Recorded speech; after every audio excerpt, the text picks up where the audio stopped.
Pada suatu hari, hakim pengadilan dibuat bingung oleh dua orang ibu yang merebutkan seorang bayi. Karena sama-sama mempunyai bukti yang kuat, hakim tidak tahu bagaimana caranya untuk menentukan siapa ibu kandung dari bayi itu. Akhirnya, dia pergi menghadap Raja Harun al-Rashid untuk meminta bantuan supaya kasus tersebut tidak berlarut-larut. Aja kemudian turun tangan untuk menyelesaikan masalah tersebut. Namun, dia malah dibuat putus asa karenanya. Kedua wanita itu sama-sama keras kepala dan tetap menginginkan bayi itu. Kemudian, Raja memanggil Abu Nawas ke istana. Setelah mengetahui duduk permasalahannya, dia mencari cara agar nasib bayi itu tidak terlunta-lunta dan bisa bersama lagi dengan ibu kandungnya. Keesokan harinya, Abu Nawas pergi ke pengadilan dengan membawa serta seorang algojo. Abu menyuruh meletakkan bayi yang diperebutkan itu di atas sebuah meja. "Apa yang akan kau lakukan pada bayi itu?" tanya kedua ibu yang saling berebut itu bersamaan. "Sebelum menjawab pertanyaan kalian, saya akan bertanya sekali lagi. Adakah di antara kalian berdua yang bersedia menyerahkan bayi itu kepada ibunya yang asli?" kata Abu Nawas. "Tapi, bayi ini adalah anakku," jawab kedua ibu itu serentak. "Baiklah kalau begitu. Karena kalian berdua sama-sama menginginkan bayi ini, dengan terpaksa saya akan membelah bayi ini menjadi dua," jawab Abu Nawas. Mendengar jawaban tersebut, perempuan pertama sangat bahagia dan langsung menyetujui usulan tersebut. Sementara itu, perempuan yang kedua menangis histeris dan memohon agar Abu Nawas tidak melakukan hal tersebut. "Tolong jangan belah bayi itu, serahkan saja dia pada wanita itu. Aku rela asalkan dia tetap hidup," isaknya. Puaslah Abu Nawas ketika mendengar jawaban itu.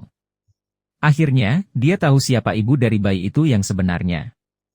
Lalu, dia menyerahkan sang bayi pada perempuan kedua yang merupakan ibu kandungnya. Setelah itu, Abu meminta agar pengadilan menghukum wanita yang pertama sesuai dengan kejahatannya. Hal ini dikarenakan tidak ada seorang ibu yang tega melihat anaknya dibunuh, apalagi di hadapannya sendiri. Akhirnya, masalah pun selesai dan si bayi akhirnya dapat bersatu kembali dengan ibu kandungnya. Abu Nawas dan 6 ekor lembu. Suatu hari Raja Harun al-Rashid memanggil Abu Nawas untuk menghadap ke istana. Raja ingin menguji Abu Nawas. Ketika Abu Nawas sampai di hadapan Raja, Raja Harun bertitah, "Hai, Abu Nawas. Aku menginginkan 6 ekor lembu berjenggot yang pandai berbicara. Bisakah engkau mendatangkan mereka dalam waktu 1 minggu? Kalau gagal, aku akan penggal lehermu." "Baiklah Tuanku Syah Alam, hamba junjung tinggi titah Tuan," jawab Abu Nawas. Semua orang dalam istana yang hadir pada saat itu berkata dalam hati, "Mampuslah kau, Abu Nawas." Abu Nawas kemudian memohon diri untuk pulang ke rumah. Sesampainya di rumah, ia duduk berdiam dan merenungkan keinginan raja. Abu Nawas cukup lama berada di dalam rumah dan tidak kunjung keluar. Seminggu setelahnya, ia baru keluar. Hari itu adalah batas akhir dari tugas yang diberikan oleh raja. Abu Nawas kemudian menuju kerumunan orang. Ia kemudian berkata, "Hai orang-orang muda, hari ini hari apa?" Orang-orang menjawab benar akan dia lepaskan, tetapi orang yang menjawab salah akan dia tahan. Rupanya, tidak ada satu orang pun yang menjawab dengan benar. Abu Nawas pun marah kepada mereka. "Begitu saja, kok tidak bisa menjawab? Kalau begitu, mari kita menghadap raja untuk mencari tahu kebenaran yang sesungguhnya," ujar Abu Nawas. Keesokan harinya, istana dipenuhi oleh warga yang ingin menonton kesanggupan Abu Nawas membawa 6 ekor lembu berjenggot. Sampai di depan raja, ia pun mengaturkan sembah dan duduk dengan hikmat. Raja berkata, "Hai Abu Nawas, mana lembu berjenggot yang pandai bicara itu?"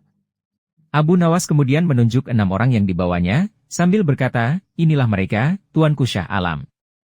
"Hai Abu Nawas, apa yang engkau tunjukkan kepadaku itu?" "Ya, Tuanku Syah Alam." "Tanyalah pada mereka hari apa sekarang." Raja kemudian bertanya, dan ke-6 orang tersebut memiliki jawaban yang berbeda-beda. Maka Abu Nawas kembali berujar, "Jika mereka manusia, tentunya tahu hari ini hari apa. Apalagi jika tuanku menanyakan hari yang lain, akan tambah pusing mereka. Manusia atau hewankah mereka ini? Inilah lembu berjenggot yang pandai bicara itu, tuanku." Raja heran melihat Abu Nawas yang pandai melepaskan diri dari ancaman hukuman. Kemudian Raja memberikan hadiah 5.000 dinar kepada Abu Nawas. Abu Nawas dan rumah sempit. Pada suatu hari, ada seorang laki-laki datang ke rumah Abu Nawas. Lelaki itu hendak mengeluh kepadanya mengenai masalah yang sedang dihadapinya. Dia sedih karena rumahnya terasa sempit ditinggali banyak orang. Abu Nawas, aku memiliki seorang istri dan 8 anak, tapi rumahku begitu sempit. Setiap hari, mereka mengeluh dan merasa tak nyaman tinggal di rumah.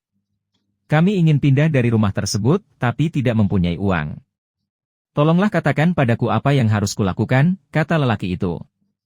Mendengar hal itu, Abu Nawas kemudian berpikir sejak. Tak berapa lama, sebuah ide terlintas di kepalanya. Kamu mempunyai domba di rumah? Tanya Abu Nawas padanya.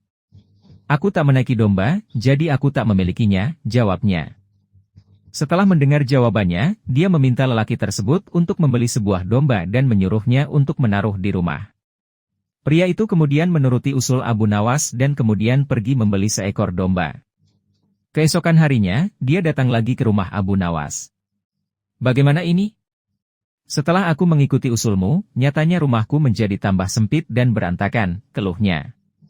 Kalau begitu, cobalah beli 2 ekor domba lagi dan peliharalah di dalam rumahmu, jawab Abu Nawas. Kemudian, pria itu bergegas pergi ke pasar dan membeli 2 ekor domba lagi. Namun, bukannya seperti yang diharapkan, rumahnya justru semakin terasa sempit. Dengan perasaan jengkel, dia pergi ke rumah Abu Nawas untuk mengadu yang ketiga kalinya. Dia menceritakan semua apa yang terjadi, termasuk mengenai istrinya yang menjadi sering marah-marah karena domba tersebut. Akhirnya, Abu Nawas menyarankannya untuk menjual semua domba yang dimiliki. Keesokan harinya, kedua orang tersebut bertemu kembali. Abu Nawas kemudian bertanya, bagaimana keadaan rumahmu sekarang, apakah sudah lebih lega? Setelah aku menjual domba-domba tersebut, rumahku menjadi nyaman untuk ditinggali. Istriku pun tidak lagi marah-marah, jawab pria tersebut sambil tersenyum. Akhirnya, Abu Nawas dapat menyelesaikan masalah pria dan rumah sempitnya itu. Obat sulit tidur untuk Raja Harun al-Rashid. Suatu malam, Raja Harun al-Rashid kesulitan untuk tidur. Malam sudah semakin larut dan Raja belum juga merasakan kantuk. Raja kemudian memanggil salah satu pengawal istana. Raja berkata, umumkan kepada seluruh rakyat, barang siapa yang bisa membuat Raja tertidur, akan diberikan 10 koin emas. Pengawal istana kemudian bergegas memberikan isyarat kepada bawahannya agar bergerak cepat untuk mengumumkan titah raja kepada rakyat. Setelah itu, datanglah 2 orang yang kebetulan pada malam itu ia juga kesulitan untuk tidur. Mendengar penjelasan dari pengawal istana, mereka berminat untuk mengikuti sayembara. Kedua peserta tersebut gagal membuat raja bisa tertidur. Cerita yang dibawakan 2 peserta pertama justru malah membuat raja semakin sulit untuk tertidur. Hingga sampailah Abu Nawas yang menawarkan diri untuk mengikuti sayembara. Setelah dipersilakan, Abu Nawas mulai bercerita, Baginda, dahulu ada seekor raja semut yang kurang kerjaan. Ia masuk ke kuping sebelah kanan seorang yang sedang tidur, keluar lagi, masuk lagi, keluar lagi. Kemudian masuk ke kuping kiri, keluar lagi, masuk lagi, keluar lagi. Raja kesal mendengar kisah yang dituturkan oleh Abu Nawas. Menurut Raja cerita Abu Nawas tidak menarik dan membuat Raja merasa bosan sehingga ia pun menguap dan memiringkan tubuhnya membelakangi Abu Nawas. Perlahan, Raja pun menutup matanya dan mulai tertidur. Pagi harinya, Abu Nawas masuk lagi ke istana dengan mengendarai kereta. 10 karung diangkat ke dalam kereta satu persatu. Penjaga pintu istana geleng-geleng kepala ketika kereta itu keluar pintu gerbang. Abu Nawas tertidur pulas di atas tumpukan karung emas dengan suara mendengkur yang keras.